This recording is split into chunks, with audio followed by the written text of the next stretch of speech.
entre argent nouvellement créé et argent existant. Aujourd'hui, les réserves d'une banque sont faites de deux choses. Le montant en devises bien réelles qu'elle a déposé à la Banque centrale et le montant total de son argent dette. Petite illustration. Imaginons qu'une nouvelle banque vient de démarrer et qu'elle n'a pas encore de déposants. Mais ses investisseurs ont déjà fait un dépôt de réserve de 1111,12 $ en cash. Le ratio de réserve est de 9 pour 1. Étape numéro 1. La banque accueille son premier client pour un emprunt. Notre client a besoin de 10 000 $ pour une voiture d'occasion. Avec un ratio de 9 pour 1, la réserve déposée autorise la banque à créer légalement, comme par magie, 9 fois ce montant, soit 10 000 $. Ces 10 000 $ n'existent nulle part physiquement. C'est de l'argent nouveau, tout simplement versé au compte de l'emprunteur en tant que crédit. C'est de l'argent dette. L'emprunteur peut faire un chèque pour payer sa voiture. Étape numéro 2. La vendeuse de la voiture dépose les 10 000 $ d'argent nouveau à sa banque. Contrairement à l'argent déposé à la Banque centrale, cet argent nouveau ne peut pas être multiplié par le ratio de réserve. Il doit être divisé par ce ratio. Avec le même ratio de 9 pour 1, il est donc possible de créer un nouveau prêt de 9 000 $ à partir du premier dépôt de 10 000 $. Étape numéro 3. Si ces 9 000 $ sont déposés par une troisième personne, à la même banque ou dans une autre banque, ils permettent légalement un troisième crédit bancaire, cette fois pour 8 100 $. Comme les poupées russes, qui s'emboîtent et deviennent toujours plus petites, chaque nouveau dépôt peut mener à un prêt toujours plus petit, et cette série décroissante est infinie. Par contre, si l'argent fictif créé par l'emprunt n'est pas déposé à la banque, le processus s'arrête. C'est la partie imprévisible du mécanisme de création de l'argent. Mais le plus probable, c'est qu'à chaque étape, le nouvel argent sera déposé à la banque et que le processus se répétera bien des fois, et que finalement, presque 100 000 $ d'argent nouveau sera créé. Tout cet argent nouveau est créé à partir du processus de dette uniquement. Et tout ce processus est légalement autorisé par le petit dépôt de réserve initial de 1111,12 $ qui demeure intouché à la Banque centrale. Autre facteur important. Avec ce système ingénieux, les registres de chacune des banques doivent montrer que la banque a 10% de plus en intérêt qu'en prêt. C'est donc un incitatif très fort pour une banque de solliciter des dépôts afin de pouvoir prêter davantage. Tout ceci crée l'idée fausse que l'argent vient des dépôts. À moins que chaque prêt successif ne soit déposé à la même banque, aucune banque ne peut prétendre avoir multiplié sa réserve initiale de presque 90 fois uniquement par des crédits bancaires. Mais il faut bien comprendre que le système bancaire est un circuit fermé. Un crédit créé dans une banque devient un dépôt dans une autre banque et vice-versa. En fin de compte, l'effet est grosso modo le même que si tout se passait dans une seule et même banque. En résumé, la réserve initiale d'un peu plus de 1111 $ à la Banque centrale permet de récolter des intérêts sur des sommes allant jusqu'à 100 000 $, que la banque n'a jamais eu. Ça vous semble absurde? Écoutez un peu. En quelques décennies, à cause du lobbying féroce des banques, les obligations de réserve ont quasiment disparu dans plusieurs pays. Et les ratios actuels de réserve peuvent être bien plus élevés que 9 pour 1. Pour certains types de comptes, 20 pour 1 et même 30 pour 1 sont tout à fait communs. Plus récemment encore, les banques ont trouvé le moyen de complètement contourner les obligations de réserve en faisant payer des frais de dossier en plus du capital prêté. Alors, bien que les règles soient compliquées, la réalité est toute simple. Les banques peuvent créer autant d'argent qu'on est capable d'en emprunter.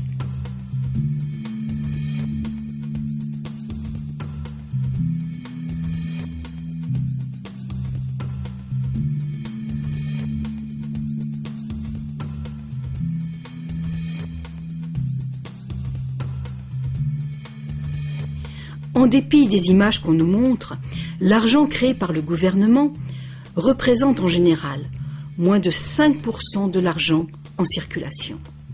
Aujourd'hui, plus de 95% de l'argent a été créé par quelqu'un qui a signé une reconnaissance de dette à une banque. Ces crédits bancaires apparaissent et disparaissent en quantité phénoménale tous les jours, au fur et à mesure que des prêts sont accordés ou remboursés.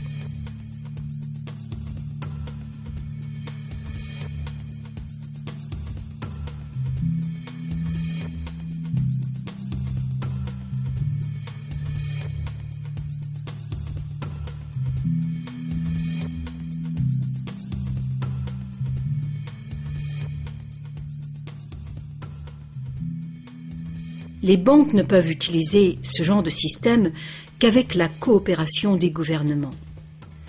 Premièrement, les gouvernements passent des lois qui imposent l'utilisation de la devise nationale. Deuxièmement, les gouvernements permettent que les crédits créés par les banques privées soient payables dans leur devise nationale. Troisièmement, les cours de justice gouvernementales font respecter les obligations de paiement des dettes. Et enfin, les gouvernements adoptent des règlements qui assurent le fonctionnement et la crédibilité du système monétaire sans rien faire pour informer le public de l'origine véritable de l'argent.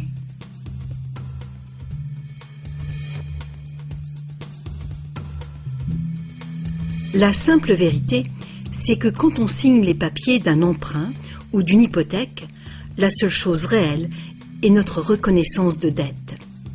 Cette reconnaissance de dette est garantie par nos actifs qui seront confisqués si on ne peut pas payer les remboursements.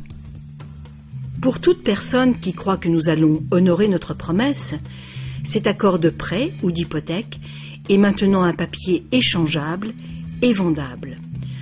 Ce papier représente une forme d'argent. L'emprunteur obtient de l'argent grâce à son soi-disant prêt bancaire. Dans le monde réel, un prêt implique que le prêteur a quelque chose à prêter. Si vous avez besoin d'un marteau, ma promesse de vous prêter un marteau que je n'ai pas ne vous servira strictement à rien. Mais dans le monde artificiel de l'argent, la simple promesse faite par une banque de vous prêter de l'argent est considérée comme de l'argent véritable.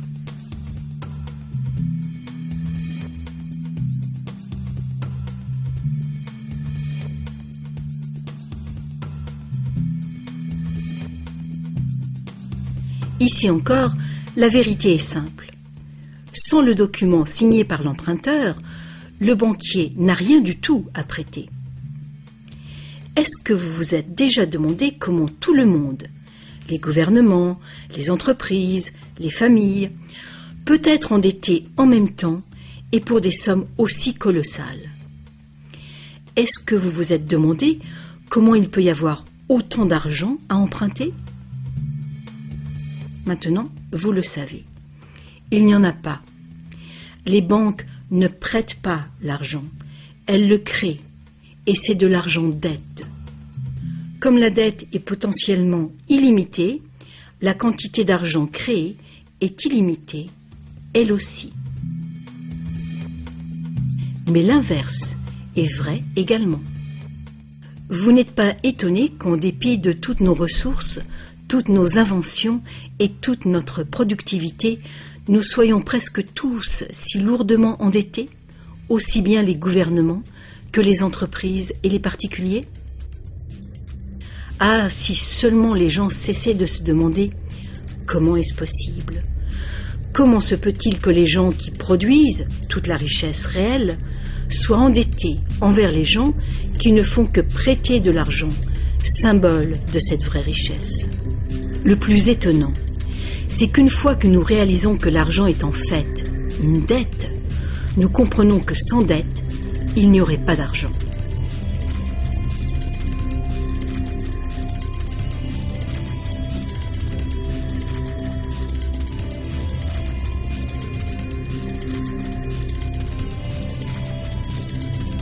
Si toute cette explication est nouvelle pour vous, rassurez-vous, vous n'êtes pas seul. Beaucoup de gens s'imaginent que si toutes les dettes étaient payées, la situation économique irait beaucoup mieux. C'est sûrement vrai au niveau individuel. Quand on a remboursé ses prêts, on a davantage d'argent à dépenser. Mais il est faux de croire que s'il n'y avait plus de dettes, il y aurait davantage d'argent à dépenser. En fait, c'est tout le contraire. Sans dette, il n'y aurait pas d'argent du tout. Alors, vous voyez, nous dépendons complètement du renouvellement continu du crédit bancaire. Pas de prêt, pas d'argent. C'est exactement ce qui s'est passé durant la Grande Dépression. La quantité d'argent a fondu radicalement quand la quantité des prêts a chuté.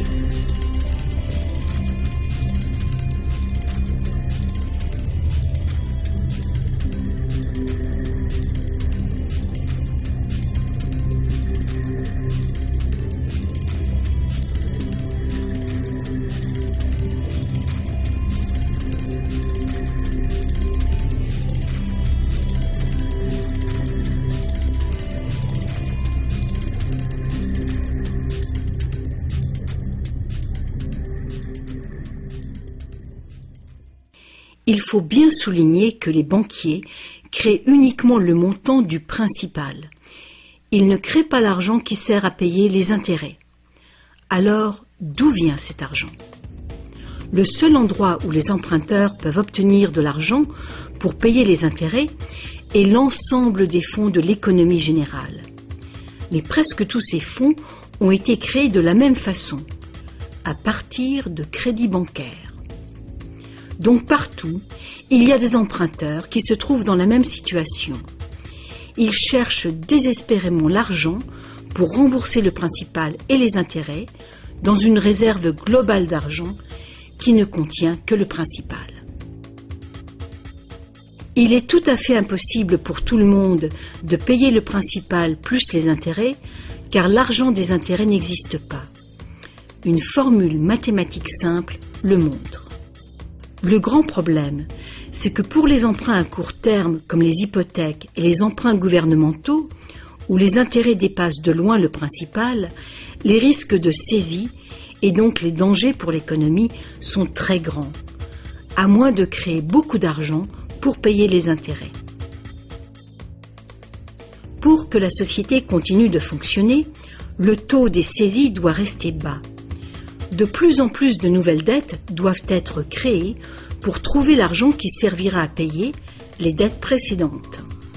Alors bien sûr, la dette totale augmente, et les intérêts aussi, ce qui cause une escalade exponentielle de l'endettement.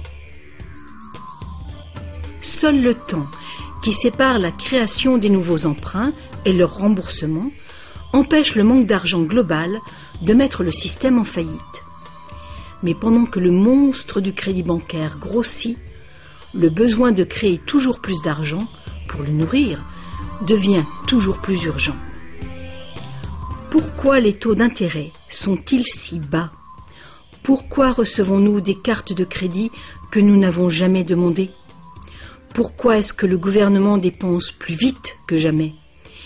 Est-ce que ce ne serait pas pour éviter l'effondrement de tout le système monétaire